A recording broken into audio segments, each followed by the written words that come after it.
Lecture du premier livre des martyrs d'Israël, chapitre 6, des versets 1 à 13.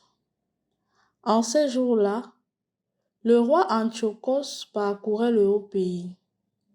Il apprit alors qu'il y avait en Perse une ville, Élymaïs, fameuse par ses richesses, son argent et son or. Son temple extrêmement riche contenait des casques en or, des cuirasses et des arts laissés là par Alexandre, fils de Philippe et roi de Macédoine, qui régna le premier sur les Grecs. Antiochos arriva et il tenta de prendre la ville et de la piller, mais il n'y réussit pas parce que les habitants avaient été informés de son projet.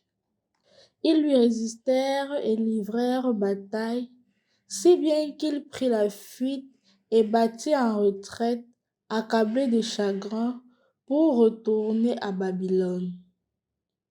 Il était encore en Perse quand on vint lui annoncer la déroute des troupes qui avaient pénétré en Judée.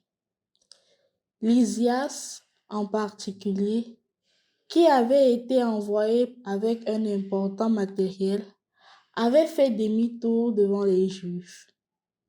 Ceux-ci s'étaient renforcés grâce aux armes, au matériel et au butin saisis sur les troupes qu'ils avaient battues. Ils avaient renversé l'abomination qu'Antiochos avait élevée à Jérusalem sur l'autel. Enfin, ils avaient reconstruit comme auparavant les hautes murailles autour du sanctuaire et autour de la ville royale de Bethsour. Quand le roi apprit ces nouvelles, il fut saisi de frayeur et profondément ébranlé. Il s'écroula sur son lit et tomba malade sous le coup du chagrin parce que les événements n'avaient pas répondu à son attente. Il resta ainsi pendant plusieurs jours, car son profond chagrin se renouvelait sans cesse. Lorsqu'il se rendit compte qu'il allait mourir, il appela tous ses amis et leur dit: « Le sommeil s'est éloigné de mes yeux, l'inquiétude accable mon cœur et je me dis: à quelle profonde détresse en suis-je arrivé?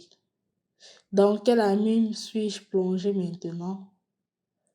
J'étais bon et aimé au temps de ma puissance, mais maintenant je me rappelle le mal que j'ai fait à Jérusalem. Tous les objets d'argent et d'or qui s'y trouvaient, je les ai pris. J'ai fait exterminer les habitants de la Judée sans aucun motif. Je reconnais que tous mes malheurs viennent de là, et voici que je meurs dans un profond chagrin sur une terre étrangère.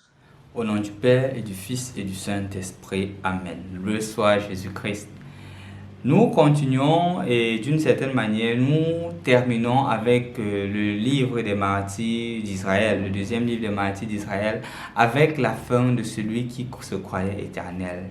Celui qui croyait qu'il avait tout le pouvoir, il ne pouvait pas mourir, il était éternel, il pouvait faire tout ce qu'il voulait. Le voilà qu'il meurt en terre d'exil. Antiochus. Ce fameux Antiochus qui a fait persécuter tant de juifs, qui a fait tuer les gens, qui a envoyé les personnes dans des fournaises, qui a imposé des choses aux autres pour montrer combien il était puissant. Le voilà qui meurt. Et au soir de sa vie, il se rend compte qu'en fait, tout ce pouvoir, tout ce sentiment d'éternité n'était que leurre, n'était qu'une joie éphémère, n'était qu'un sentiment temporaire, n'était qu'une réalité qui était passagère. Le voilà. À l'aube de sa vie, il se rend compte qu'il n'était pas aussi puissant qu'il le pensait. Qu'au tout début, il était aimé parce qu'il faisait bien. Mais il s'est associé à ce pouvoir. Il croyait qu'il pouvait tout maîtriser. Voilà que ça l'a détruit. Chers frères et sœurs dans le Christ, toute vie qui n'est pas bâtie sur Dieu, tôt ou tard, elle tombe. Toute vie qui ne prend pas sa source et son achèvement en Dieu, tôt ou tard, elle tombe. Peut-être toi qui m'écoutes aujourd'hui, tu es dans la situation selon laquelle tu te dis que tu maîtrises tout. Tu te dis que tout est à ton contrôle. Tu te dis que tu es capable de tout faire. Quand tu appelles un, il part. Tu appelles l'autre, il vient. Tu peux contrôler tout. Tu as assez d'argent pour contrôler le pouvoir, pour contrôler les autorités, pour réaliser les choses à ta sainte volonté et de te dire que tout est possible ici dehors quand on a les moyens. Peut-être tu te dis cela. Mais je te rappelle aujourd'hui que le temps te donnera tort. Le temps nous donnera raison. Le temps te fera te rendre compte que ce pouvoir-là est éphémère. Ce pouvoir est passager. Peut-être toi aussi qui m'écoutes aujourd'hui, tu es en train de subir des choses. Subir des situations assez accablantes. Parce que quelqu'un a le pouvoir. Peut-être tu es en prison. Peut-être tu es en train de subir des situations au tribunal.